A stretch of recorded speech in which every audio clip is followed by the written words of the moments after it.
Check the time and adjust your dial. It's time for the GZ Chop Shop Podcast, the best podcast by gamers for gamers. Each week, we give you the rundown of all the happenings in the gaming world, news updates, reviews, and much more. We do all the research so you don't have to. If you still want more after the show, we got you covered. Check out our website at thegzchopshop.com for all of our latest content. Now keep your ears locked because it's time for the GZ Chop Shop.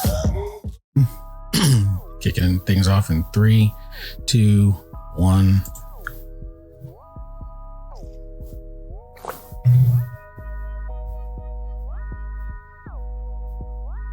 Yo, what is up, everybody? Welcome back to another week of the GZ Chop Shop. As always, we have an amazing episode lined up for you. And once again, it is just myself and Warner's. Hey. Kara has mommy duties to take care of, so she's not joining us this week. But just diving right in, this is going to be a special episode, and I want to kick things off before we get into the episode. This is going to be the tinfoil hat episode. So if you don't like conspiracy theories and don't like your happy world flipped on its head or turned upside down, this is probably not the episode for you.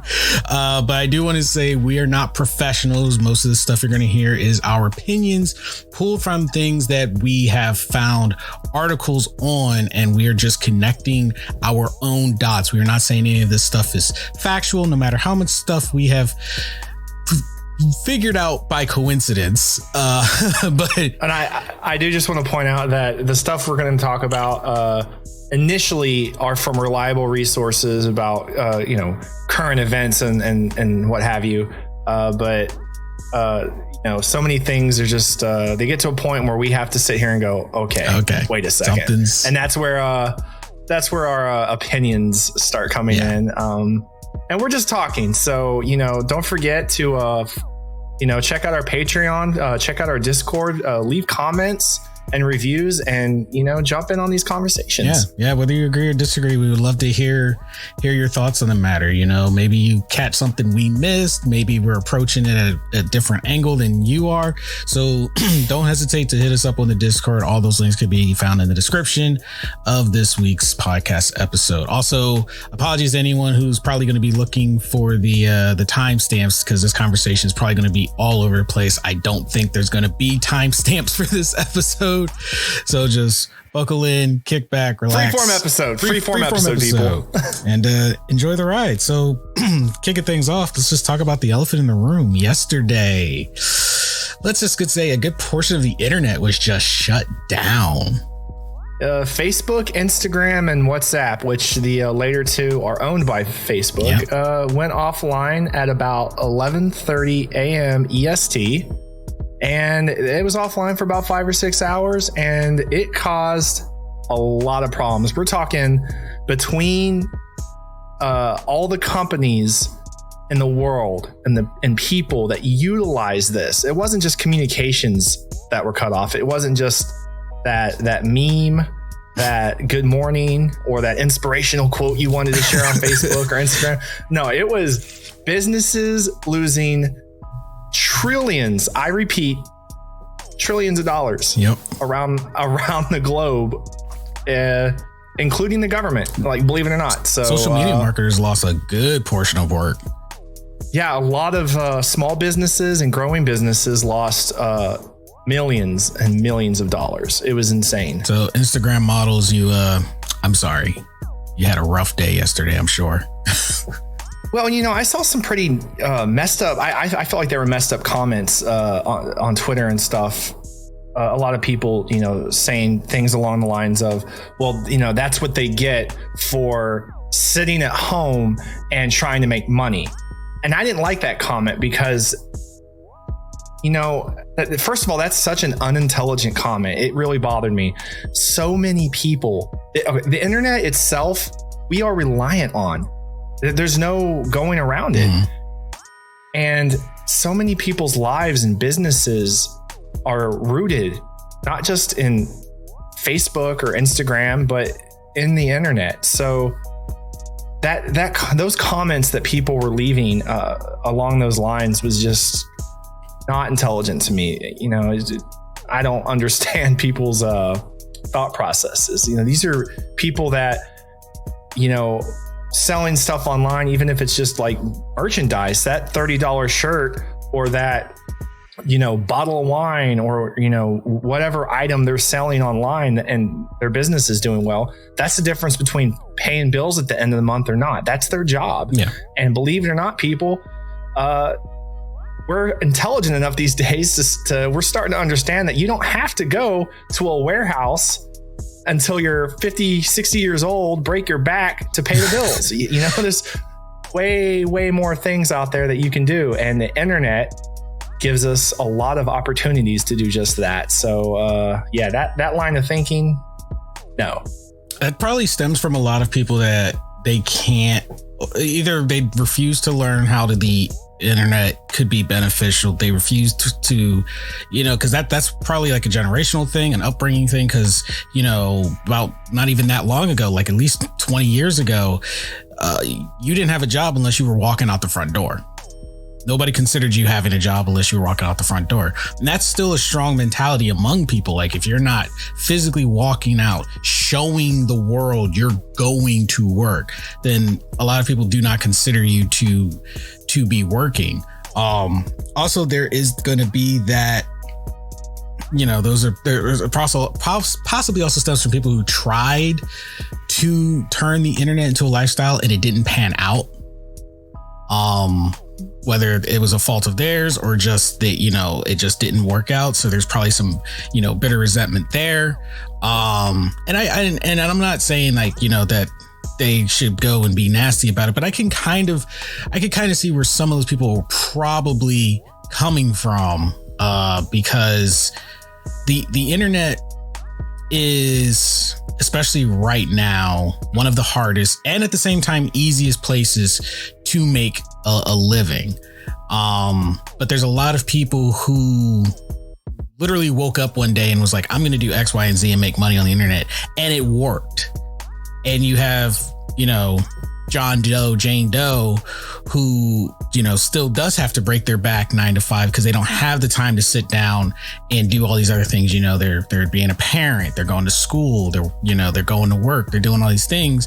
And you have so-and-so who literally did say, I'm going to wake up and make money making prank videos. I'm going to wake up and make money doing hot tub videos. And they're making millions upon millions of dollars from, other internet surfers who are probably just chilling at home or, however they're making their money. So there's probably that resentment and conflict. And that's probably where some of those people are saying, because it's like, now what? Now you got to join us on the 9 to 5. What are you going to do? And like I said, I'm not saying that they're right, and I agree with you. Their approach to it is just entirely wrong, because they were piling everyone that works on the internet in that same category, not realizing there's a lot of people who, their job has them working remotely. A lot of people have businesses that are internet only businesses. Well, in Facebook gaming, gaming, streaming, and making money doing that's a big one that gets scrutinized a lot, especially by the older generations. Oh yeah, absolutely. And Facebook gaming was one of the things that went down. Yeah, and a lot of those people, and it sucks because a lot of those people, they're partnered Facebook gamers. And in defense of them, it really sucked, because this is audiences are fickle. And if you are not streaming, whether it's your fault or not, audiences are so fickle and so easily distracted. How many people have lost viewership or the fly-by-night followers that wandered over to Twitch and YouTube because Twitch and YouTube are running? So now they've missed out on, and especially if they're used to getting like X amount of dollars per day, they've missed out on probably like $1,000, $2,000. Heck, they might have missed out on just $100 that day because the platform was dead. And then, some of those people might not even realize it came back up. They already missed their schedule. And now you got all the streamers probably going to try to come, it became like that for them. Yeah, that was a mess. That was definitely a mess. Now, I don't know if you kept up with what happened today. There was a hearing by whistleblower, who was the ex Facebook product manager, and her name was, and I hope I'm not butchering her name here, Frances Haugen. I'm thinking that's the right way to say it. Frances Haugen. We'll go with that. Basically, she amassed thousands of pages of internal research and distributed the cash to the news media, lawmakers, and regulators, revealing Facebook knew that their platform harmed people in every way, shape, or form, including Instagram making teens feel worse about themselves, spreading and not regulating various forms of hate, and she went as far as to claim that a lot of hate crimes through social media could have been prevented or lessened had Facebook regulated some of this stuff. So you have this sudden shutdown of Facebook and their other two platforms, and then pretty much the same day, this whistleblower coming out and saying, hey, here's all of this data that I have to show that they have all this information on the damage that social media does to people and to the world, yet they're doing nothing. And the fact that those two things happened at the same time, I'd almost go as far as to say, like, is someone trying to shut something down? Or it's funny you say that, because a good friend of ours, Nakia, she had me on her podcast the other day, and we touched on that topic of like how social media basically has become a monster. And it's supposed to be fun. It started off that way.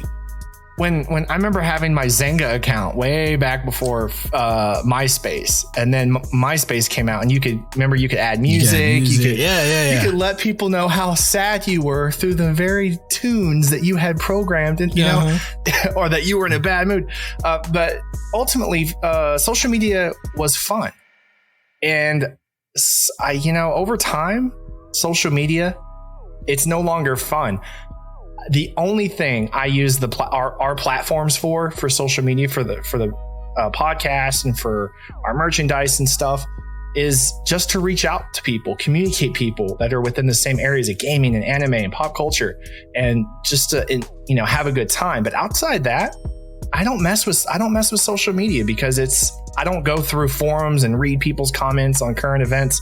I don't do any of that, because the only thing that will come from that is reading the amount of hate that is in this world, and none of that can do a person any good. It's just going to breed more hate. Now, I want to touch on the something you said about social media and breeding hate, and it's something else that I was talking with Nakia about, and I said we were talking about, and I know you're aware of this because we actually discussed it a few months ago, on that big trend when it seemed like it was men versus women on social media. And, she was telling me, hey, I'm seeing on my feed pretty much all the masochistic stuff she was getting on her feed. And I said, well, it's funny because for me, I was getting all the feminist stuff on my feed. And I said, you know what? That's what they want. That is by design. I said, because as a guy, you would figure they would send me all the masochistic stuff to make us more manly. Men fueling men. But it's like, unless I went out of my way to find it, that stuff never popped up on my feed. I said all the stuff about women hating men would pop up on my feed. And I was like, and it was funny. And I say, this is where technology betrays you. And it's such a subtle thing that it's so subtle and unnerving that people probably don't want to accept the fact that everything you do, all your habits, everything you say, it's being monitored. It's being recorded, it's being listened to, and it's being used against you. Because I said, when I was going through my fit of depression, I was single, I had no one to talk to. I literally was thinking like, dang, I'm just not good enough for women. Like I get in a relationship, they dump me without a second thought. And I was like, And then at that time, I kid you not, when I was at that low, my social media feed, no matter where I freaking was men are worthless, men are bad, men are trash, men are this, men is. I'm like waking up every day to this. I was getting beaten down. And it wasn't until I put myself back out in a dating game, got a girlfriend, that suddenly it stopped. And I was like, okay, maybe I'm just overthinking it. Maybe it's kind of like when, you buy a car, you don't see the car until you buy it, and then everyone all of a sudden has the car. It's like, maybe it's one of those things. And I was like, no. And I really started to pay attention to my social media. I didn't change anything. I didn't change what I was following. I didn't do anything different. I really started paying attention to my TikTok feed, because it was really on TikTok. And I really started paying attention to Instagram and all that. And as soon as I was, texting, my girlfriend and I guess you could see I was more upbeat and happier. All of that stuff disappeared from my feed. But I didn't change anything. In the same sense as when we talk about something, like when we were talking about that bird that one time, that Australian bird, like the sawbill, I think it was the sawbill, I think. Yeah. And then like not even 2 or 3 hours later, I was like, dude, I just went on YouTube and the first thing that popped up to me was check out this video about, so like in the same sense. And it's creepy. It's super creepy. It's one of those things that we've talked about that we brush off as like this, like, haha, like, oh, that's funny. We make memes about, I think we just talked about this in a couple podcasts ago about we kind of make memes and jokes about how social media and the internet seems to hear us and regurgitate the things that we're saying in our face. And it's not funny anymore. It's creepy. Yeah. It's kind of scary. And with the big shutdown of those major platforms, especially Instagram, because Instagram is a juggernaut. Instagram going down. I think if it was just Facebook and WhatsApp, people would have been like, But because Instagram went down, people were like, And part of me thinks there's several things. I know you have your theories on it and I have my theories on it. And this is just a rabbit hole in and of itself. I think several things went down and went wrong, and certain things just lined up. First of all, Facebook is probably cleaning house. Whistleblower comes out. Facebook is like, okay, clean house. She's got this stuff. We need to CYA right now. Clean up. What do we got to do? Okay, go here. Because you got to think about it. Everything, if there was these problems with hate and racism, all of that stuff lives on Facebook because Facebook is literally a niche. Nobody really digs into Facebook anymore because everyone's visual. Everyone's like Snapchat, Instagram. However, Instagram it's literally the center of visual attention. So that's like in the face. And they probably only brought down Instagram because it's like, ooh, crap, people are posting picture stuff on here. We gotta probably clean that up too. Got to get in there. Well, it's funny you say that because one of the things in this article by CNN here, I'm sorry, I'm looking at, CNN, was that the whistleblower is claiming that the algorithms over time have become focused and unattended to. There's no one's doing anything about this. These algorithms have focused on all the negativity in the world, all the insecurities and hate, and I guess things that make us upset, things that are controversial, things that make people fight and argue. And those seem to be the things that the algorithms have latched onto in the same way that let's say you go on on Instagram or TikTok. I think TikTok's a big one right now. When you like something and you start seeing more videos that are like that in the same way, that's how I took that. Yeah. And you know what? I can entirely believe that because something else that was touched on, I said, it's not that that's a hypothetical anymore. That's literally a proven fact. I mean, just look at our own Facebooks. How many times have you probably posted something that may have been inspirational or productive and it's crickets? It's like, man, I got like 500 friends and maybe like 5 of them interact with your post. So, as a passerby of social media, you think, oh, it's because I'm not active on social media a lot. You kind of get used to it. But then something comes up that's a big topic. And on your personal page, you may have an opinion that differentiates from everyone else. And you state your opinion on your personal page. because I've gone through this on your personal page that may disagree with the masses of your quote unquote Facebook friends or whatever. And then all of a sudden your page blows up. Everyone has something to say. And 80% of those people that follow you aren't your friends. And it's like, whoa, where did all this come from? It's like, I posted four minutes ago about, hey guys, I'm doing X, Y, and Z. You know, you could post and come help the neighborhood, and nobody says anything. Next thing you know, it's like, hey, I don't think this should be taught in a school system because this is X, Y, Z. This is my opinion. And everyone's like, oh, you're such a bad person, blah, blah. And it's like, first of all, how did this get around? Second of all, why is this supposed to get something out of you? Like, yeah, you had nothing to say, 5 days ago when something great happened in my life and I shared it. Yeah, I hear you. And I think, and if anything, this is something that we've done to ourselves, and it's to the point now, it may be unfortunately at the point of no return, because we've just become accustomed to it. We have let big business pit us against each other for money, because this is what I feel is happening. And like I say, once again, reminding everyone, this is my opinion. There's no facts. I'm just basing it off of my experiences and how I feel human nature is, especially with greedy corporations. They are not your friend. To them, you are a product. And what I feel is happening is they saw what made money and what didn't make money, or not enough money for their liking. Misery loves company. The world likes, or they've painted the picture that the world runs on strife. You post something about a business, you post something productive, nobody interacts because it's not exciting. It's not relevant to them. It doesn't benefit them in any way. However, you post a video of someone busting their ass, regardless if they broke their hip, are they okay? Nobody knows. All they know is this person busted their ass. Their misery is my humor. I'm happy. And it started from that, which back then we considered harmless humor. Harmless because we're not the ones falling.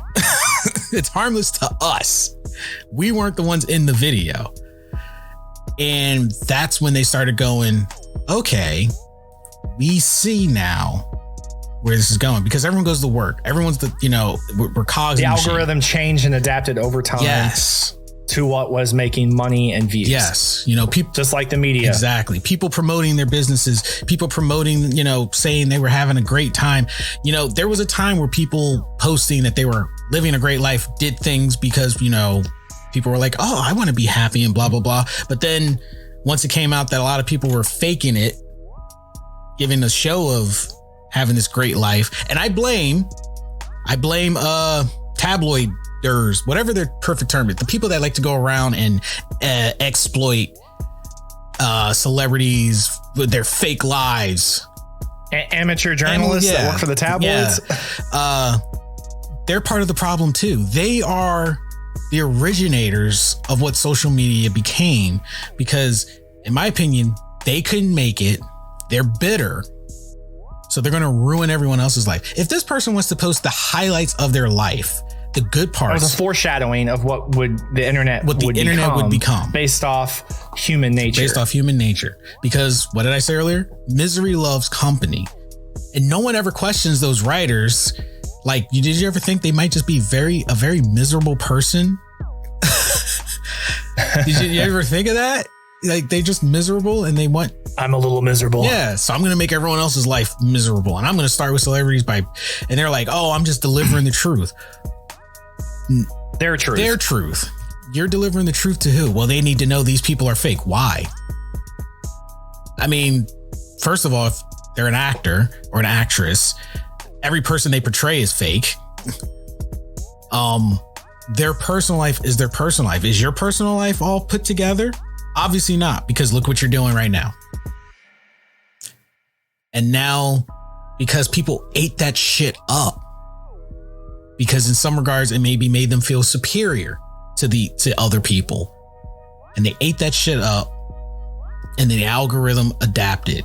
It learned. These companies learned. People don't want success. They don't want positive energy and positive reinforcement. They want to see other people burning, so they feel that moment of superiority. They want a reason to fight. They want a reason to be mad. So let's give it to them. And here we are. And now we're realizing it, but we're realizing it too late. I don't think enough people are realizing that. That's the other thing. Not enough people. I'm not sitting there like I'm woke or something. Woke. I'm just that's ridiculous. I don't think I firmly believe this about watching the news, and I now believe it about social media as well. I don't care what your personal beliefs are, your political opinions are. I don't care if you lean left or right, middle, doesn't matter to me. No intelligent person watches any news network, no matter what the network is, receives information from them and should think to themselves, this is reliable information. I firmly believe it because they're saying it. And if you don't believe what I'm believing because this other person said it on the news for money and views, then you're my enemy. And that's a mindset that people have. And I just don't think that makes an intelligent person. And as a whole, our country and apparently 3.5 billion Facebook users aren't too intelligent either, because if you've been on social media, it's full of that same thing. If you don't believe what I feel because somebody shared this, and it's a reliable article because Fox News or CNN or whoever the hell posted it, therefore I believe it. And if you don't believe that, then we can't be friends. And that is so fucking stupid. That is the most unintelligent, just bullshit. I love when I see people, I call them the keyboard warriors, and they go, well, I've posted 6 articles, reliable articles that say otherwise. And I'm like, okay, I'm gonna stop you there. This person is stating an opinion. Most things you will read are going to be opinionated. I say, your 6 articles are written by who? Probably a journalist who's getting a third-hand account from who? Right. Another journalist. And it's literally whispered down the lane. I said, and they say, well, no, they interviewed so-and-so directly. Okay. And now tell me that this person who's sitting on the other side of an interview, who literally knows that journalism will twist what is said, you mean to tell me you think they told the entire truth in its entirety? 100%. This person was honest because they were sitting in front of a journalist. Right. And that's not to say that, there's plenty of information that we receive on the daily basis that are based off things that are actually happening in this world, or things that were actually said or done. But it's how we go about them. I've always believed that the best argument that somebody could have is the non-biased argument. That doesn't mean you don't have your own opinions. It means you're capable of, instead of arguing with everybody and firmly believing what you believe, that you're able to quietly step back and experience everyone from every angle, from every opinion and walk of life, hear what they have to say and what they've experienced, and then come to maybe a better conclusion of what you feel or think. Yeah. Leave.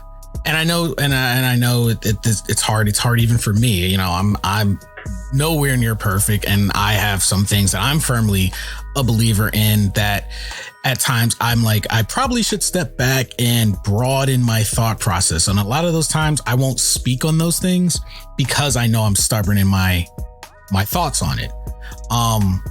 But I say I feel the issue is a lot of people don't like their perfect world ruined. We live in a time of extreme convenience. And because we've been given so much convenience to be told that it's just a mask, a lot of it could be fake, there's an ulterior motive, upsets people. Because one thing I've realized, be it any religion, even with science or, Scientology or whatever, it's natural human nature to want to believe in something above them, be it, Buddha, God, the higher power of science. human nature is everyone wants to believe in something higher. However, the catch to that is most don't want to believe that anything has control over them. They want to believe that there's something higher, but they don't want to believe that their life is being dictated. Their life is being controlled. That shatters the image of freedom. And it makes people anxious. It makes people uncomfortable, especially your loud crowd. They're like, nobody controls me. I'm blah, blah, blah, yada, yada, yada. Wow, this goes great into our topic later on about are we living in a simulation? It's simulation. It's all connected. It's all connected. It's all connected. But I'm telling you, that's what I've observed. Because think about it. Since you're a kid, if you were fortunate enough to have your, parents, they always told you what to do. They guided you. And you grow up, you become a teenager, you get pissed. All this authority. I come home, my parents tell me what to do. I go to school, my teachers tell me what to do. Then I got community service and I got someone I don't even know telling me what to do. Someone's always telling me what to do. I'm going to be a rebel. And here's the funny thing. People say, well, the people that hit the road or drug dealers or blah, blah, blah, they got freedom. Even in the criminal system, there's a hierarchy. It's not too, it's almost not too different than the military. It really isn't. And we would know. We would know. I'm just saying, there's always someone at the top. There's always someone telling someone what to do. And in this world of convenience right now, we're going through the shift where a lot of people feel they have taken control of their lives. COVID opened up a lot of people's eyes. I can go on the internet and I can be my own boss, however form that is. I guess yesterday, a lot of people sitting on the toilet going through their phone couldn't do all their research, huh? Yep. And that backfired for the real fast. But that's what I think it is. I think a lot of people don't like their personal image of happiness shattered, but we should welcome these things. We should welcome the things in life that put us in our place, because we need to be smacked around every now and then. We need to be, told in some way, shape, or form that, we're not number one. Yeah. Where we don't have all the answers, that we're not better than anybody. Yeah. And that's the thing. That's the superiority complex thing is very, very real. And the thing is, I'm just wondering, the powers that be, if there really is an Illuminati or there really is any all controlling. Well, at this point, I kind of hope so, because what we're doing right now is a little ridiculous. Is any other branch off situation better or worse? I'm just saying, these last 2 years have just been a mess. The internet all started with chaos. It all started when we killed that gorilla. I'm telling you, Harambe. Yeah, shouldn't have shot him. Somebody got ticked. I'm just saying, this is my personal thing. Somebody got ticked after that and said, you know what? F it. Let loose the dogs. Tell me your thoughts on this. Today's hearing concluded, for the most part, with the whistleblower and some members of some of these lawmakers suggesting a complete reform of Section 230 of the Communication Decency Act, which protects tech companies from liability related to what their users post, and exempt Facebook's algorithms and engaged-based ranking from its protections. Basically, the internet, the rules and regulations by the government for the internet have not been changed or messed with in any way in about 25 years, since the mid 90s. So now they're talking in Congress about going back and saying, maybe we need to update this stuff and start regulating the internet on a government level, and what these companies truly can and can't do, and update it to modern day, not from 25 years ago when the internet was still new. Yeah. I mean, because 25 years ago, they didn't have to worry about it because a lot of people didn't even know how to turn on their computers. Well, I'll tell you, it's a scary thought because on one hand, we do need something. We need something in place to change these algorithms or at least prevent them from at least what they're doing now. Mm-hmm. We need something in place to stop people on social media from being so hateful and awful to each other. But on the other hand, there's a limit. You can't really tell people what they can and can't say, at least in this and a few other countries. And also, how much do we want the government to be involved more so than they already are when it comes to monitoring us and kind of dictating what we can and can't do online?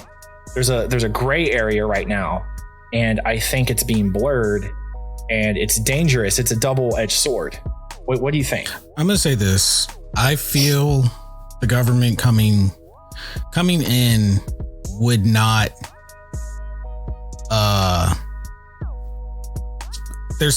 I'll say for a majority of people, it wouldn't change a lot.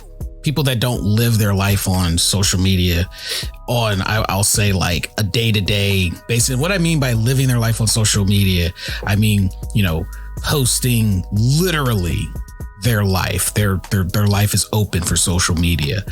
Because I already strongly believe the government is already involved in it. They're already there. They've been there for years. They saw it as a good opportunity to start watching everyone. And the thing is, we've welcomed them in. Every web camera you buy, every post you make, they're already there. The only thing is they couldn't say anything. They couldn't do a China to us and tell us, you can't post this. They can't Korea us yet and be like, nope, you're bad mouthing the politician. Nope, can't post that. So the thing is, for the most part, the government was probably just sitting back on their loins and saying, they're giving us the information we want freely. Let's let them do it. The problem is now we've gotten out of hand. And it's gotten really, really bad because now you have all these people who didn't grow up. Let's be honest. You got a lot of these young kids, young adults who did not grow up in trying times. They're growing up in a time where there's easy accessibility. You can pretty much do anything you want, say anything you want, and disagree with anything you want, and rally an army behind you when you're bored and get away with it and shoot yourself to stardom. This is the time we're growing up in now. So now the government's like, okay, you guys are starting to think you run the shit, but you don't. While at the same time, the public has a growing, more than ever, a growing dislike for how the government's running. Yeah, I mean, neither side is perfect. And I wouldn't doubt seeing these two things clash in some way that we haven't seen before, especially when it comes to, this act for the internet. Yeah. And changing it. Because I'll tell you right now, the changes would not faze people who grew up like we did, that watched the internet become what it is. It wouldn't faze us because it probably would just remind us of the old days when there wasn't that much stuff to do on the internet. It would definitely faze pretty much the younger generation because the internet is their life.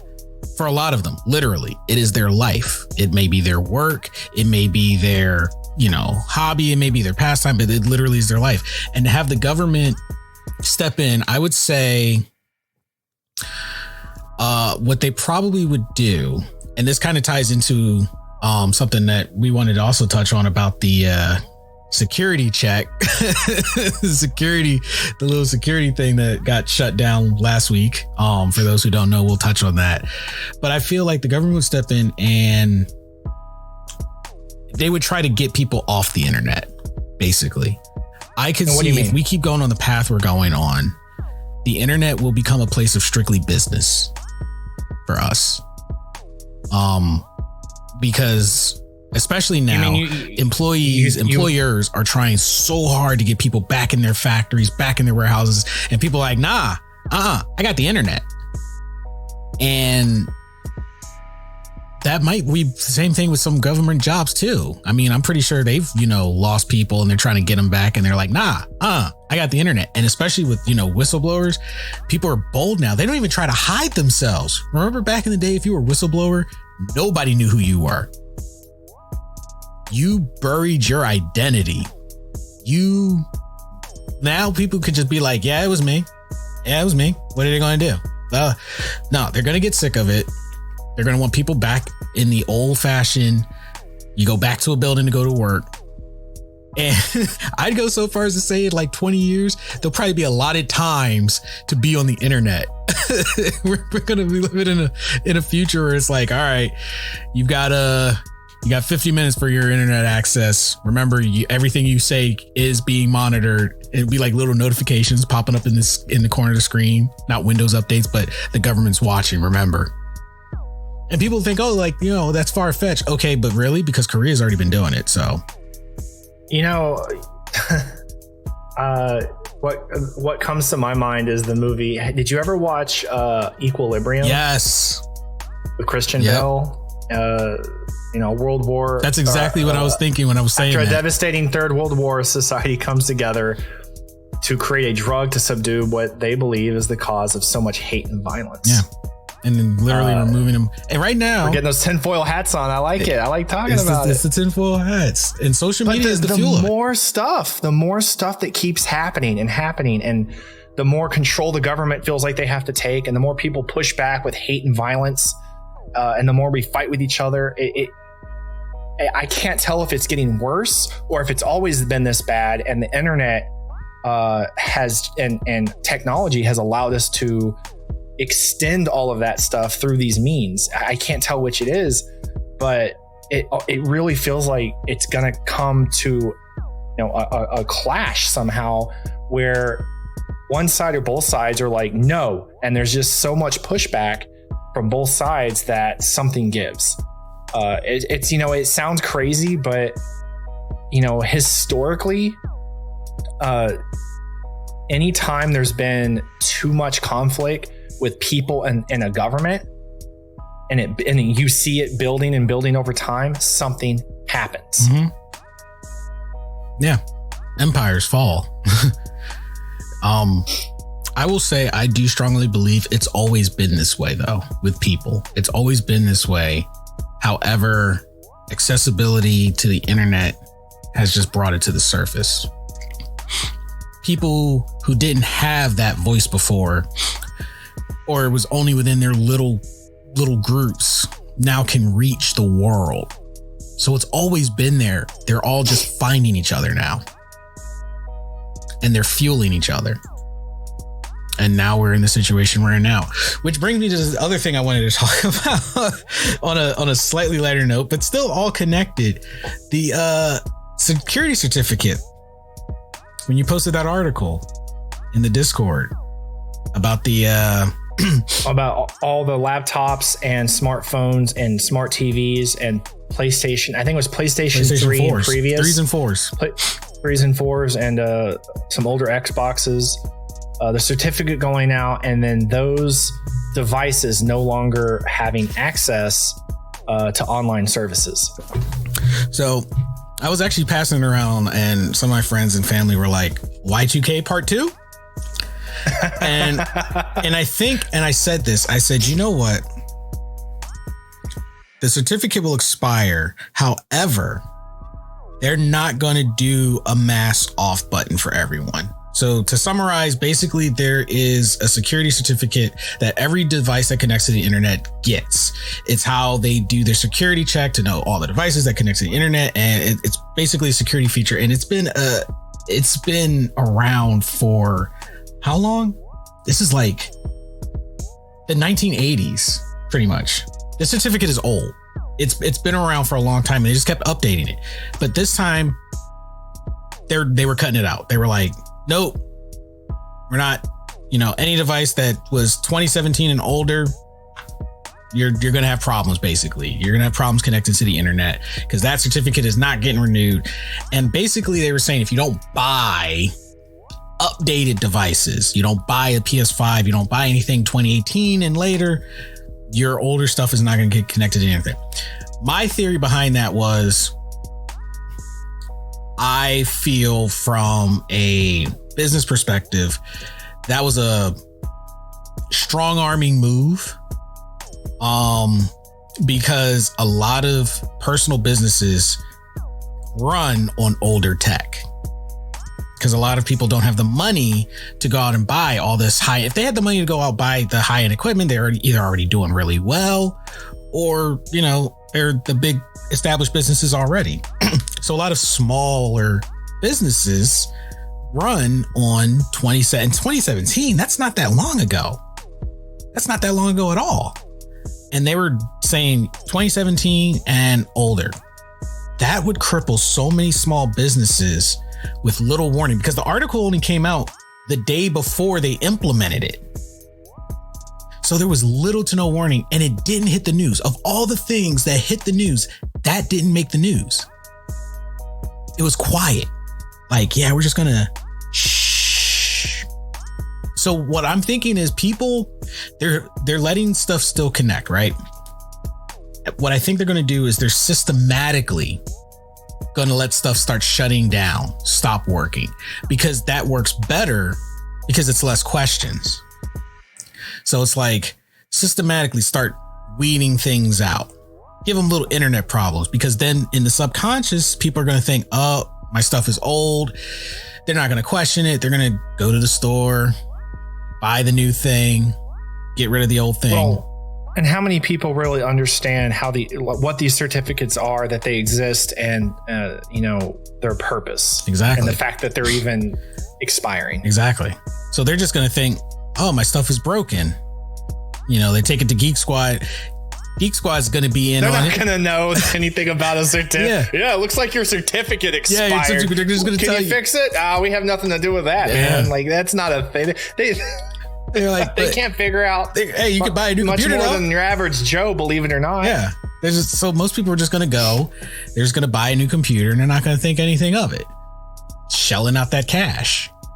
A lot of businesses, smaller businesses, are going to be paused because they can't afford that new update stuff. So they're going to be a little behind. Some people, it might slow them down so much they go out of business. So I think, like, you mean because they can't afford to spend the money? Yep. To upgrade. They're a small business and they don't have that extra funds to update all their stuff. That's why they started their business.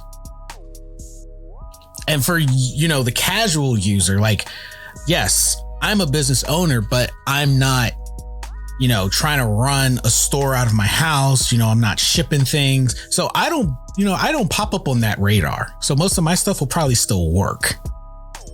But I feel like if I was a store, like, I make my own stuff here, I ship my own stuff. So that means I would need the internet to keep track of my orders, make sure everything gets delivered on time, receive my payments. If I was handling all that, I strongly feel I would start seeing issues. Well, and you have a PC and you can do all that stuff on your computer. Enter Windows 11. Regardless of Windows 11. You and me have pretty high tier computers. Yeah. I mean, we can literally do multiple things, run amazing games, and damn near a studio from our computers. And yet, regardless of the parts that we have in our PCs, Windows 11 is trying to tell us and thousands of other people, apparently, that their computer is not up to date. It does not have good enough parts or anything to handle Windows 11. I'm sorry. What are you releasing? Did I tell you about the article I read? It's like on this window. I call it a window fan site. And remember when I was saying, I feel that this was a way for them to push people buying new computers? Well, I conveniently... How much newer can we get? Well, here's the thing. When I found that... I'm just like... I found an article, Windows. You proved, obviously, you're listening.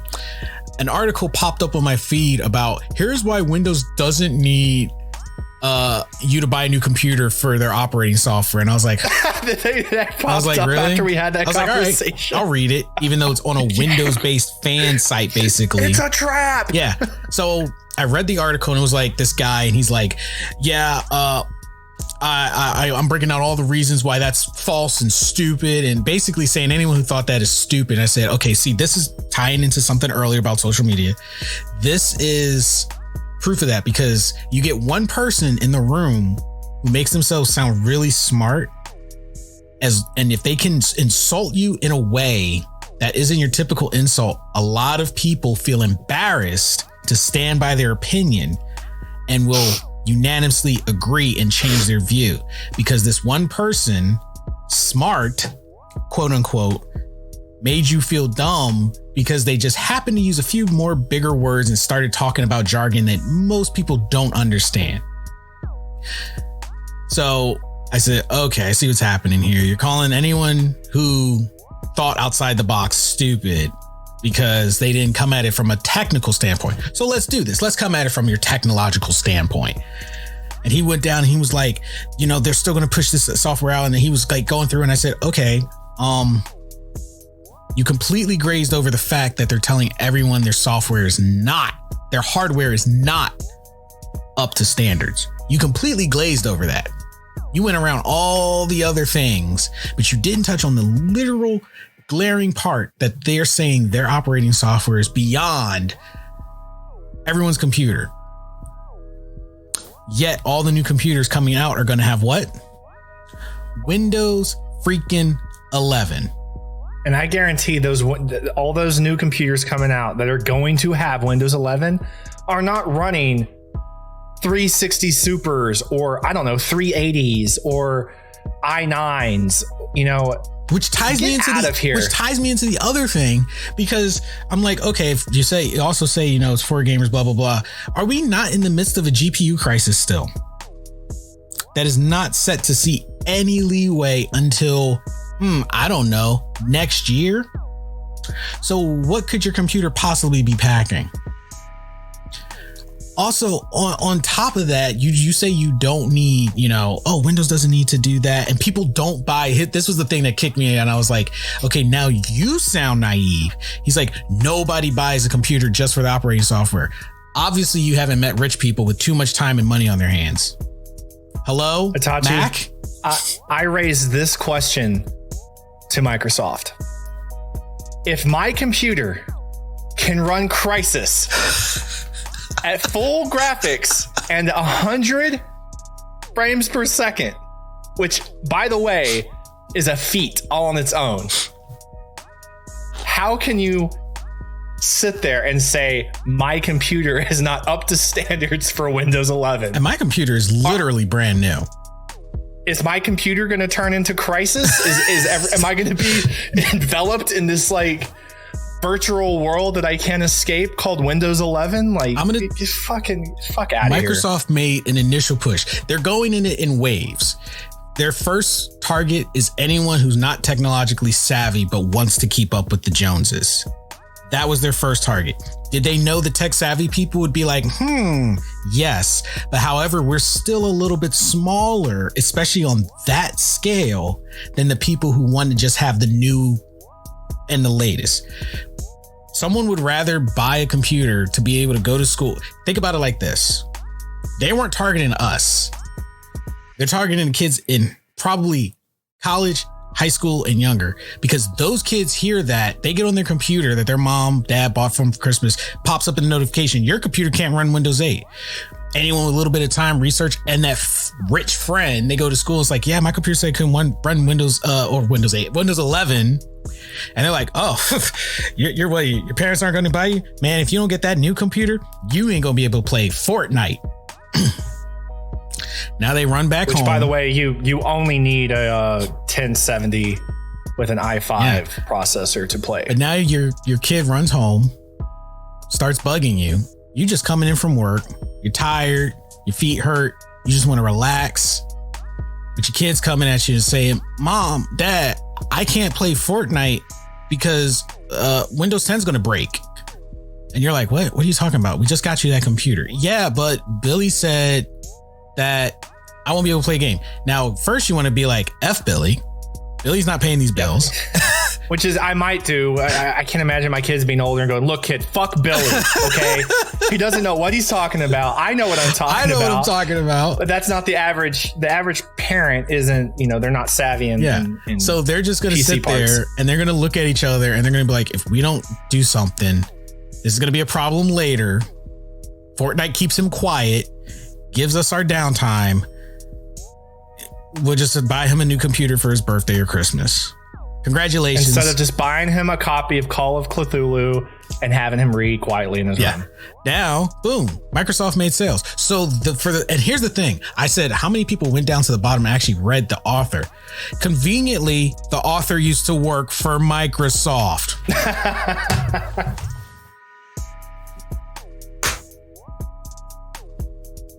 I rest my case.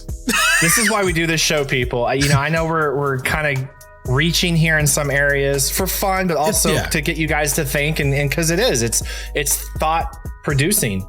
But these things are happening. They are factual things that are a problem right now in the tech world, the internet world, and it's important that we bring this information to light for you, the audience, so that you have a better understanding of this, because you're not going to find a better show out there that can bring you all of this stuff every week so that you know exactly what's going on and what to think and what to do about it.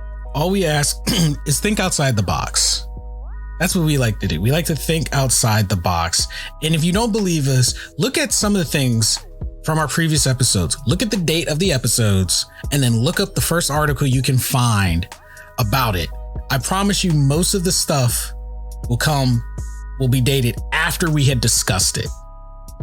So even though we're reaching a lot and we're usually, and a lot of times we're just joking, but then it happens and we're like, we're just as shocked. We were like, what? We weren't, we weren't saying the end of the world was coming. We were just like, we were pulling the Simpsons when they were writing this stuff.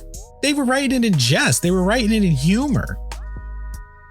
Yeah, we really don't mean for a lot of the things that we say every week or every month to come true 2 or 3 months down the road. Trust me, it feels like every 5 minutes, every single day of the week.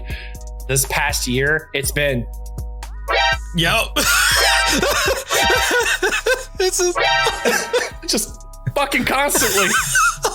like on a lighter note, completely not completely irrelevant, but just to prove I played Tales of Arise this past 2 weeks. I was dedicated Apparently to the I'm game. gonna have to play this game. I 100% of this game, folks. Platinum trophy. Completed the game. Cover to cover. Loved it to death. Literally my favorite game of 2021 right now. Thank you. I was so proud of myself. I was talking with Burn. And I said, I just have this feeling they're going to come out with DLC. Not because people were completing the game. I just said the game just felt like they were leaving it open for DLC. Well, Burn is very knowledgeable in stuff. You and I have both had conversations with him. He's very knowledgeable in comics. He's very knowledgeable in games. So usually he's the guy that's done the research, done the reading. You ask him about a comic book character, this man is like an encyclopedia. He could break it down to you the day they were born, to the day they died, to the time they were reincarnated 13 times over, and tell you exactly what was said. He is a nerd genius. The man knows his shit. He's the Hokage. Yeah. He's the nerd Hokage. He's the nerd Kage. So, and he's in these communities and he has these debates. So he's in that culture. So having a debate with him, in my personal opinion, is kind of stupid. It's like going to a duel, a shootout duel with an empty gun and a broken pocket knife. And he's coming at you with a Gatling gun. And you're like, oh, I'm good. I got a chance. Okay. So when I said, hey, I think they're going to come out with DLC, he literally gave me a logical reason why that would not happen. He was like, they did it with Tales of Zestiria. The fans hated it. It was a cash grab. It flopped. It's the least favorite game of the Tales series. I mean, the man would know. He's played like every single Tales games that's come out over the last 25 years. And I was like, you're right, because Tales of Zestiria came out. They didn't do DLC. So I said, you know what? You're right. But I had this feeling. I was like, no, they're going to come out with DLC. And I'm pretty sure. Don't you know, yesterday,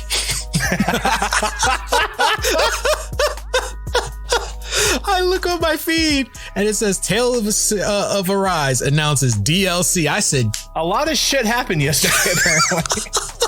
Globally and in our homes. And I was like, I said that to him and I could tell he was just like, what? I was like, I didn't want to be right, but I just felt it. It was just certain things, the way they were designed. And sure enough, they were like, DLC, Sword Art Online, coming too. And I was like, look, all I said was there was going to be DLC. And here we are. I think that was the one time he felt defeated. He doesn't like being wrong, which in his defense, like you said, if you talk about the things that he is knowledgeable about, you might as well just sit down. You might as well just sit down and listen. Yeah, because he knows what he's talking about. He knows what he's talking about. That one time, I'm not going to lie, like I kind of, because all the reasons he gave for there not to be a DLC, I agreed with. I was like, I actually want to kind of be wrong. And then I saw it and I was like, well, I wasn't wrong. So, and this just shows that like, sometimes you have to think outside the box. We want structure. Here's the thing that's weird about modern society, or maybe just humanity. We want structure, but we hate structure. We want someone to rein us in, but we don't want to be controlled. We want peace, but we demand war. Like, it's like we want our cake, but we want to eat it too. So it's like we are literally our own worst enemy in these things. And we've had our, opposition to DLCs. Yep. We've made it very clear our opinions on DLCs. However, it sucks because I know I'm not going to pretend like when I see a DLC for a game I like, I'm not excited. And I'm the same way. I get mad that I'm excited. I'm like, damn it. It defeats my argument. Why can't you just give me another badass game in 3 years? Yeah, but it's like, but I at least get to keep playing my favorite game. We are our own controversial enemy. And it's not going to go away anytime soon. But yeah, between the last 4 days, a lot of crap just popping off. Security certificates expiring conveniently. Facebook, Instagram shutting down not long after, with a whistleblower coming out saying, hey, Facebook was dicking around, could have fixed the problem, didn't. And not a single one of those was a remake of The Legend of the Dragoon. Which I've been, of all the things that the internet wants to listen to, why can't you drop a remake of that game in my lap so I can disappear for a whole month? Well, that's why they know you would want to disappear for a whole month. I will disappear off the face of this planet for a remake of that game for a month. I will be a completionist in that game. And who's Microsoft going to mess with about their settings if you're gone? Oh my God, dude. I swear on my life, Itachi, you heard it here. Everyone listening, you heard it here. If you've seen me pop off with Epic Games, right? Okay. I've had my moments with Epic Games where I didn't just rage quit an issue. I rage emailed them an issue. Emailed them.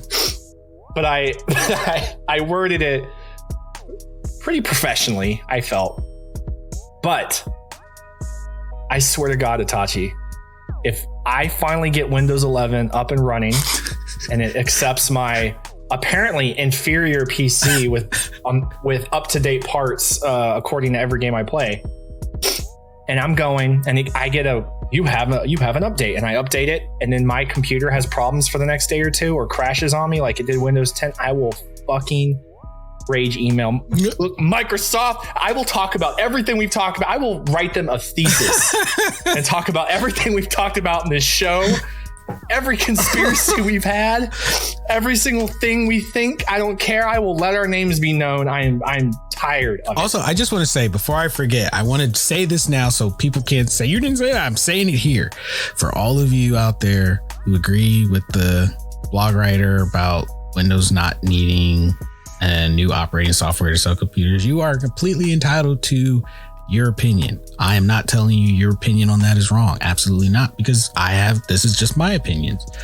Just remember that when you're going to the store and you're proudly purchasing that new part for your computer so you can run Windows 11, and you're standing in line proudly purchasing or proudly ordering that new part online saying, I didn't have to buy a new computer, as you're waiting for your new parts to ship so you can run Windows 11. Just saying. No, you didn't buy yourself a whole brand new computer. You just spent a portion because, when you swap out the parts in your computer, you pretty much have bought yourself a new computer. I wonder if the old advice of if I unplug all my parts and plug them back in, will it work? Just sitting there, just click. Click. I trick the system. Also, if you think Microsoft doesn't get shady, all I'm going to say is Xbox 360, look up the history. Red Ring of Death. Was that supposed to rhyme? That was not supposed to rhyme. It just worked out that way. But I'm just saying, if you think that they play fair, they literally created the Red Ring of Death to make people buy new 360s every 6 freaking months. That was the only way Xbox can make sales. So if you, and again, if you don't think that they wouldn't tell you your computer's out of date to make you go buy a new computer, I'm sorry. I personally believe you are naive. And I know people listening to this, maybe you're Xbox players and you're hearing us. I'm not laughing at PC, you. I'm sorry. and PC and PlayStation players, poke fun, but here are the facts. PlayStation, nobody can get one still. Oh, it's been Sony. Don't get me started. They're almost not off a the year, hook either. and nobody can get one. I'm not saying they're off the hook. I'm just saying when it comes to sales, let's be honest. Which can you go to any store, online store, and buy, and which can you not for the past year? That tells you. There's a reason. If that's Microsoft not a popularity contest. gaming. I mean, that doesn't win a popularity contest. Yeah. I mean, but Sony, I'm watching you too. You shady bastards. Over here. Yeah, we're watching you guys. Over here talking about a PS5 Pro already, and people can't even get a PS5 Generation 1. I do agree with you that it's probably going to have lower end parts, and the system itself won't be as fine-tuned as the PlayStation 5. Maybe it'll be something noticeable, maybe it won't. Either way, it's not a good thing, because if it's not noticeable, then that means people are spending extra money on PlayStation 5s for nothing, for stuff they don't really need. And here's the thing, a lot of people aren't realizing, and this boggles my mind. This comes to a conversation I think we had at most 2 weeks ago about people not understanding. You brought it up, people not really understanding their televisions. Because here's the thing. Yes, there's smaller parts. There's a lot of stuff that goes into it. I understand that, a home console is not going to be, cheap ever. That makes sense. Yeah. However, the thing that gets me is a lot of people buy the console feeling that this machine on its own is going to do this amazing thing. And as soon as you turn it on your screen, you'll be like, yeah, that looks good. However, it's a package deal technically, because if you wanted that full thing, you not only have to buy the console, you got to buy the TV that can do those things. And a lot of people don't understand that. So it's like a vicious cycle of spending money. Yes, you bought the console, but the console's only doing but so much. I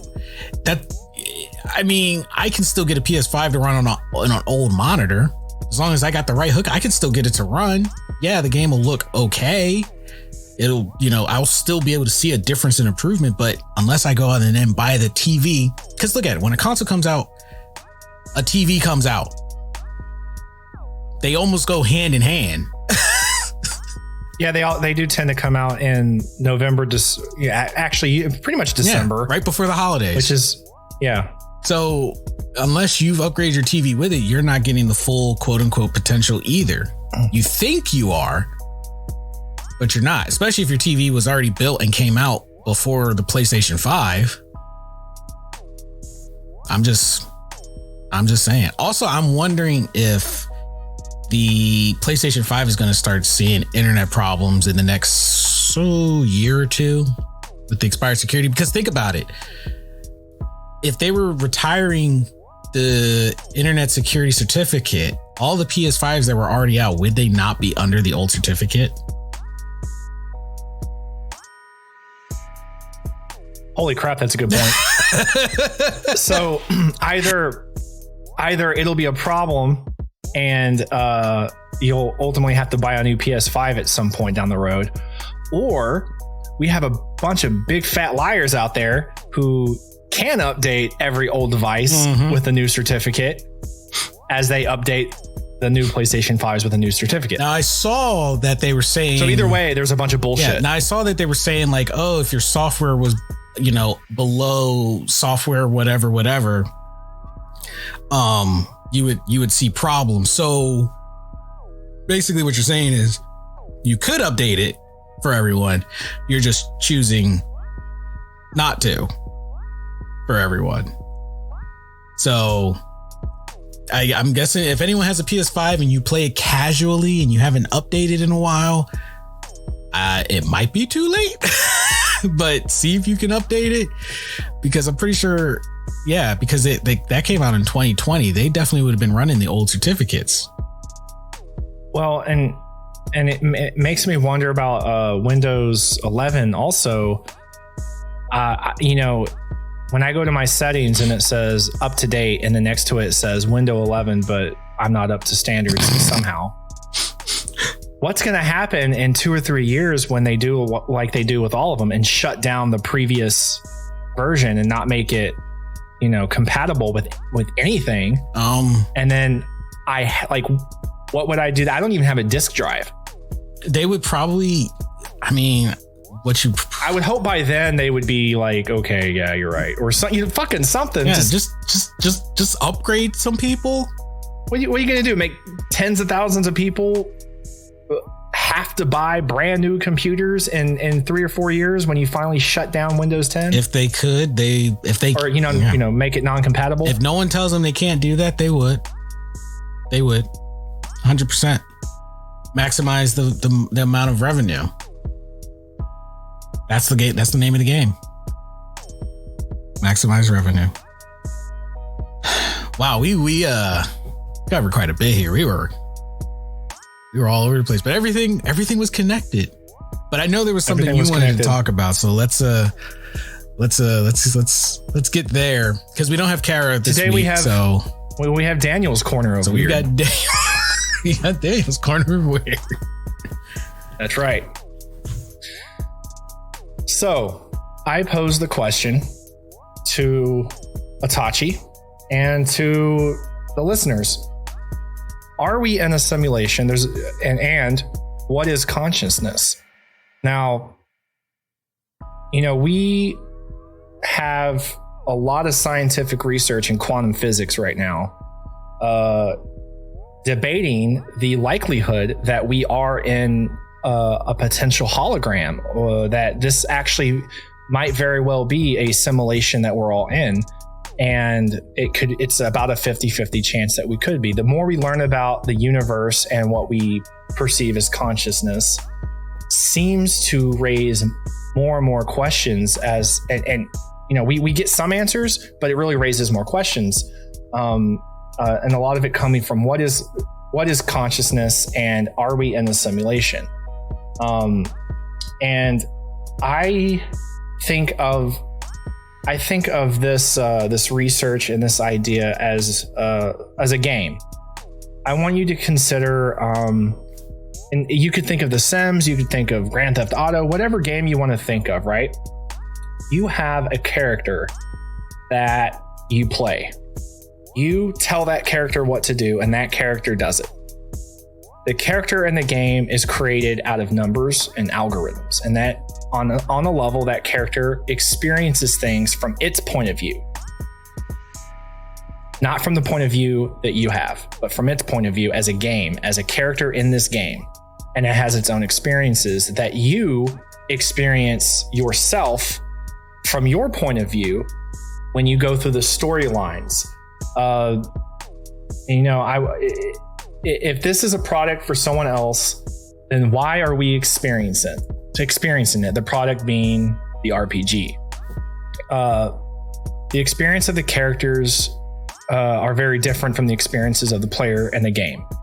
But between the empty character and the player, there is a gray area where parts of the player and parts of the character combine to form what we might call consciousness. So these scientists are starting to wonder, is consciousness the in between the player and in between the character being played? And it blew my mind I sat there thinking about this, like, I can't even comprehend this. And it said the players feel some of the disappointments and joys that are designed for the character to feel. The character experiences the consequences of the player's behavior. Everything we do, the character in the game, deals with the consequences, whether they're good or bad. And they said, consider when you play a VR game. Now, I know a lot of people, if VR is still new and a lot of people haven't, had the chance to put on a VR headset and really dive into how it feels. But I can tell you how it feels because I don't own an Oculus myself, but I have tried VR and I have experienced a few different types of games. And one of them was the roller coaster simulation. And these scientists are absolutely right. When I was on this roller coaster, I wasn't attached to anything. There's no, artificial gravity, right? That's not even a thing yet. But when I was playing this game and the roller coaster went down, I felt the gravity and I felt the intensity of that roller coaster. And it was extremely bizarre to feel and experience something like a sensation that I was doing through VR and not in real life, but it was almost the same. And I just wanted to know, what are your thoughts on this? How do you feel about some of these things I'm talking about? Okay. Well, remember what I was talking about? People not liking their happy image shattered. Thank you for possibly shattering my happy image. All I'm going to say is, if I was to compare like life to a video game, apologies to every character I've ever played that has died many times over. If you're living parallel life, because now I'm thinking like, okay, well, what if we were the video game characters? Exactly. Whoever's our controller, thank you for making all the almost right choices, except you got GTA'd. You actually got hit by a car. I got hit by a car. That was some other player who don't know or don't remember. Yeah. Some other player hit me. But I've always wondered about the extent of the reality of our world sometimes. And it's one of those things where it's so far beyond what the human mind can comprehend that your mind just wanders when you try to think about it. And it's like, there's like a safeguard there that, like, when you try to think too far into it, I don't know if you experience this, but when you ever try to think of something beyond our understanding, your brain just refuses to let you.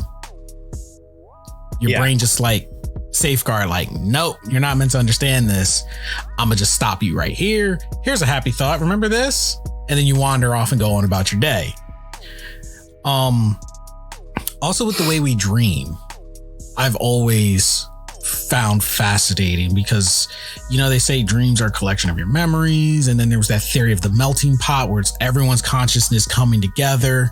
And I'm like, that's true because, what if I'm dreaming about shit I've never experienced? In this lifetime. Yeah, I'm like, I mean, yeah, I've played video games and stuff, but come on.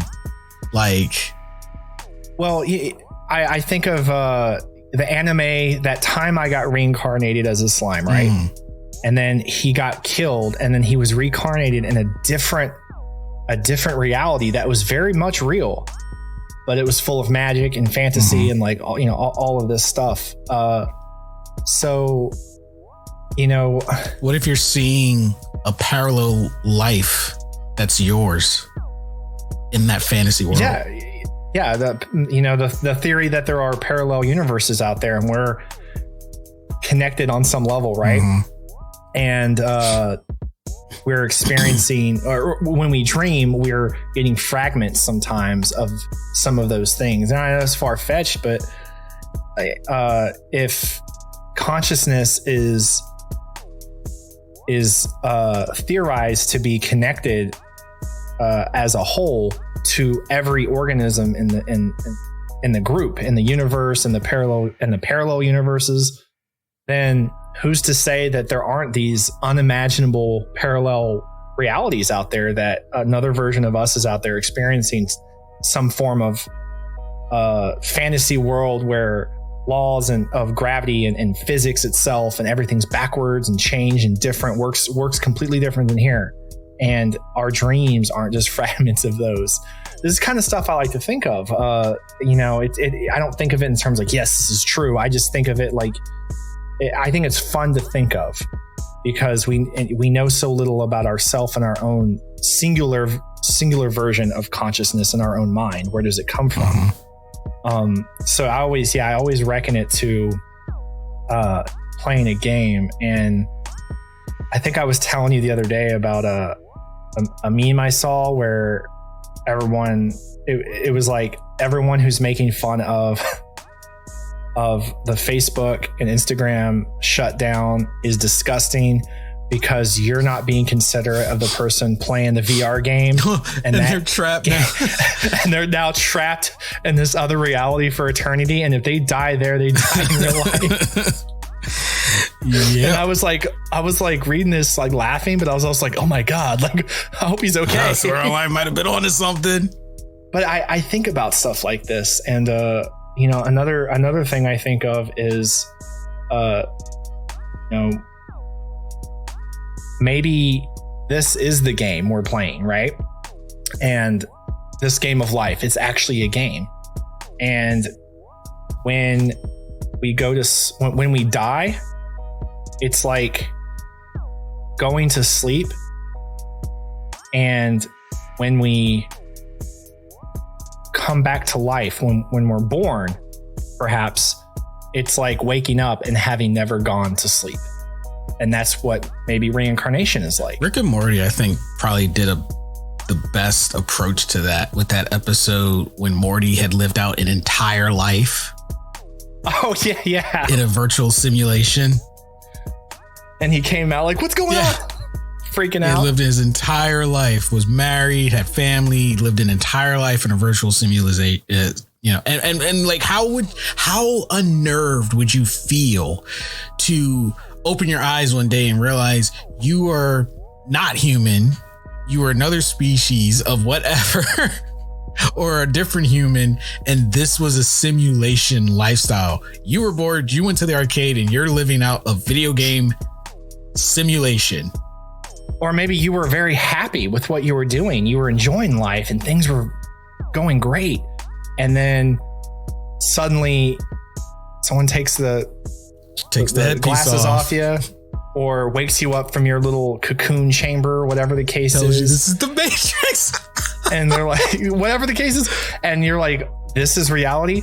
And, if that was the case, let's say that that's the case, right? That a physical version of us is actually somewhere else, and we're truly some sort of simulation. Maybe that's why it's important that the simulation version of us doesn't remember the past lives or these other situations, because when you turn it off, imagine if you flip the switch and come to and think, oh my God, I'm back here. Oh yeah. Oh my God, this place is awful. I was so happy there. Or like you said, like you're something else, and you go insane. What if all these overnight sensation people that suddenly became rich over, like, they suddenly go viral? And it makes me think, as much guff, it's a cult following, but as much guff as people give the Matrix for being unrealistic, they touch on some things before they happen that makes you think they might have been onto something. As much as we hate, I don't remember his name. He was a bad guy in the first one. He actually sold out everybody. Which one? In the first Matrix. He sold out everyone, got them killed because he wanted to go back into the Matrix. Oh, yeah. I don't remember his name. Cypher. There you go. Cypher. He wanted to go back into the Matrix. And anyone watching the movie's like, oh, he's an asshole. But if anything, he was the most honest. He was the most real. Because think about it. All of these people were snapped out of their comfortable reality. What they believed was reality. How many people today could say they would be content waking up and finding out their entire world was a lie? Who's to say? Tinfoil hat moment. All these people that came to sudden overnight fame and we're all, where the heck did that come from? They made this one viral video and boom, all of a sudden they're a sensation. How do we know they weren't snapped out of the Matrix, said, no, I want to go back, cut a deal, make me famous and have me forget? And because that was what he wanted. He said, put me back. I don't want to be anyone important, just someone with some influence. Give me, I want money and I want a little bit of popularity. And they were going to give that to him because that was easy. They were like, done. Just tell us who your friends are. Done. And the agents were the government. And that's all he wanted. He wanted to wake up, forget about the Matrix, and just be someone of, fame. Money and fame. And it makes me think, it's like, man, some people, that lucky streak. It's like this person's an a-hole, but they just woke up and they're famous. And that's always bugged me, especially with social media. It's always bothered me. It's like this person just did this one thing that hundreds of people have probably done, but they got famous off of it. How?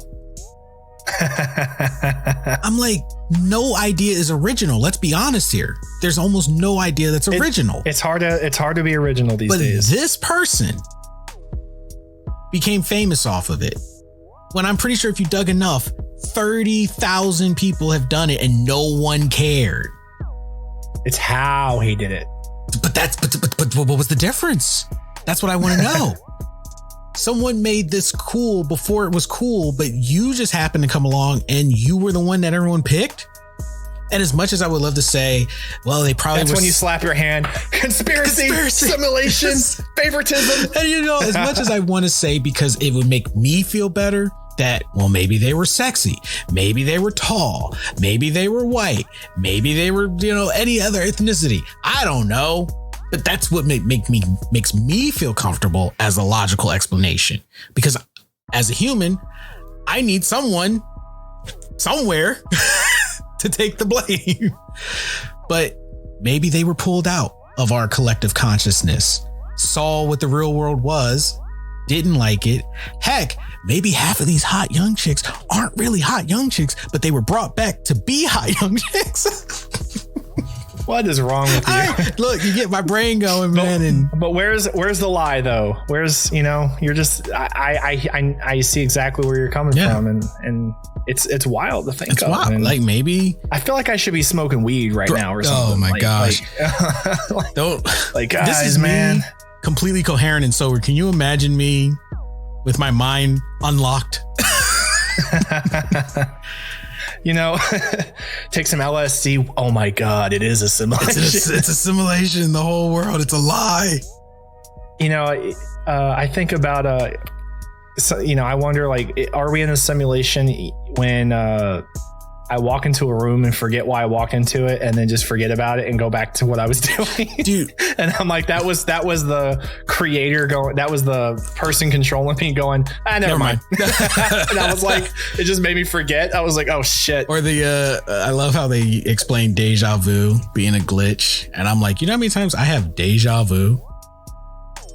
I told someone one time that deja vu, because deja vu tends to come from an experience where you feel like you've done this before, or you've experienced something very close to this before. I had a feeling like that the other day, and I can't quite remember what it was. I think I was watching a show, and I experienced a form of deja vu because I was like, have I seen this before?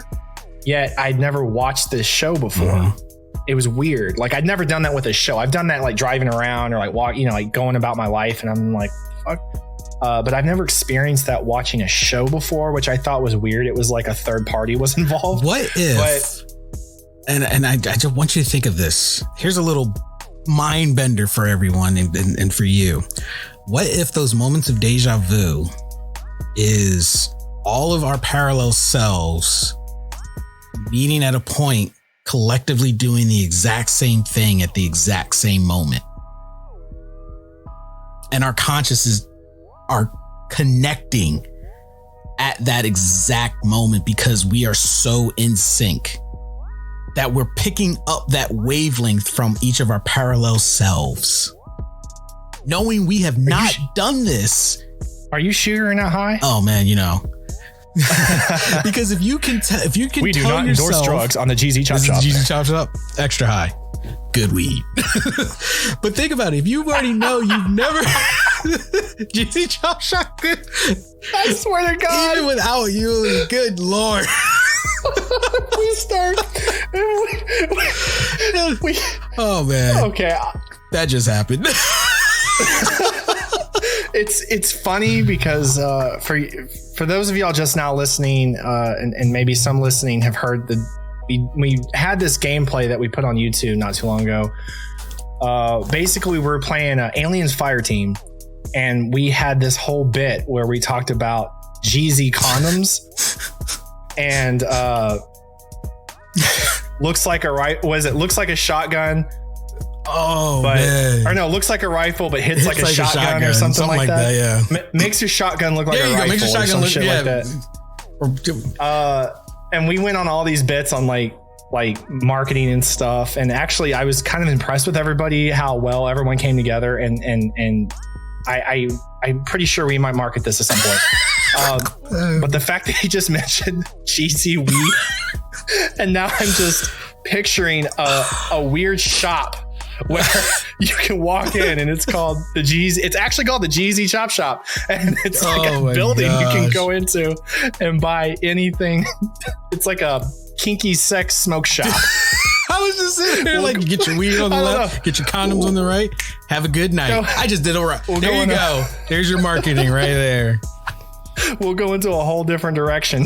Oh my goodness, business. But when you said that, it made me think of it. But that would be like the weirdest interview ever. So you guys originally started as a podcast and about gaming and anime and then as time went by, how did you guys wind up? We were all high, just sitting there like, oh man. Well, we're on like for some reason Yuli's there and has. For some reason, Yuli's there and he has dreads. He's bald, but he has dreads in this situation. Man, one day we just started making jokes about condoms and said weed one time, and that was the post that went viral. So bingo. Apparently, that's all it took. That's all it took. But it's funny you mentioned all of our parallel selves coming together in sync, and that's deja vu. I've wondered if deja vu was actually like, what if when we experience deja vu and we're confused about it, we're like, have I done this? Have I seen this before? It's because somebody is playing the game a second time. And the life on is replay because they wanted to play again, and we're like, I already went to jail 5 times. I don't want to do this again. I went to prison when I was 50. They hit that auto save, that reload real quick. Yeah, they had various reload periods during life, and it just took me back. And they're like, I want to replay that, and that's what deja vu is. Here's another thought I've had about deja vu. What if deja vu was because maybe you at some point forgot, maybe you dreamt it, you saw a potential future, and now you're at that point. I saw a potential future that I wanted. You might have dreamt it and felt you lived it, but now you're actually there and you've seen a potential future. Because you ever, like with deja vu, it's like you feel like the choice was out of your control. You feel like you're just going through the motions. you kind of like, for me, it's like, I feel like I'm supposed to do this.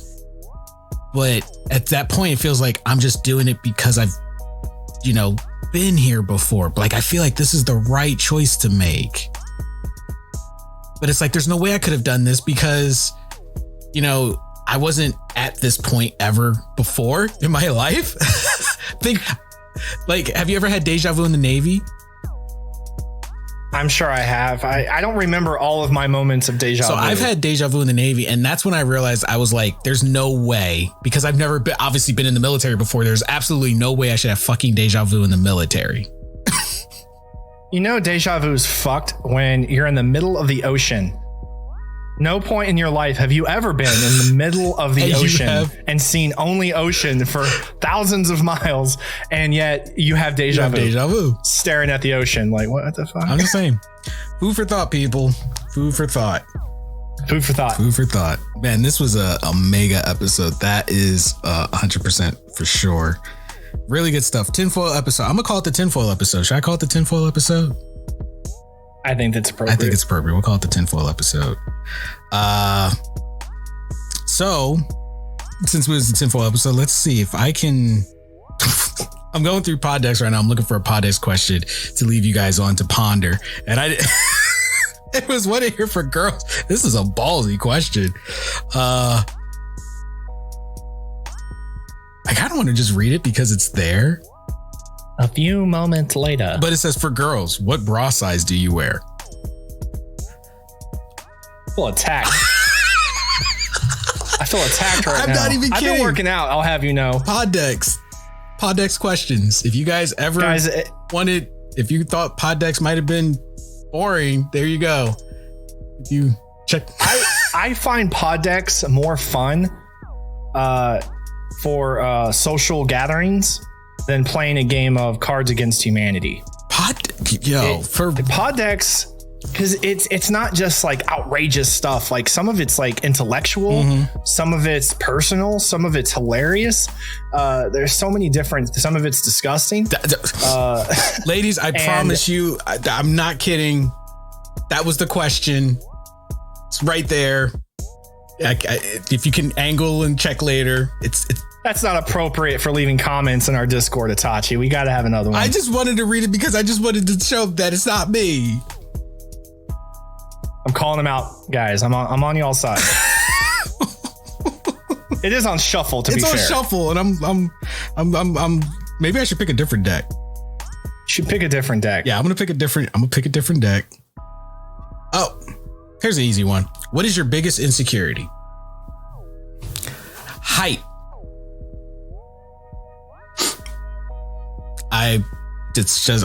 Everybody who knows me knows that, but I'm very insecure about my height, and it's social media's fault. 100%. But no, seriously, that is my biggest insecurity. I am very insecure about my height. Come on, Warners, don't leave me hanging. Oh, I'm supposed to answer this. Yes, you're supposed to answer this. That I am incapable of being truly loved for who I really am. I love you, buddy. Thanks, man. I wasn't kidding. I got a special place right here, bro.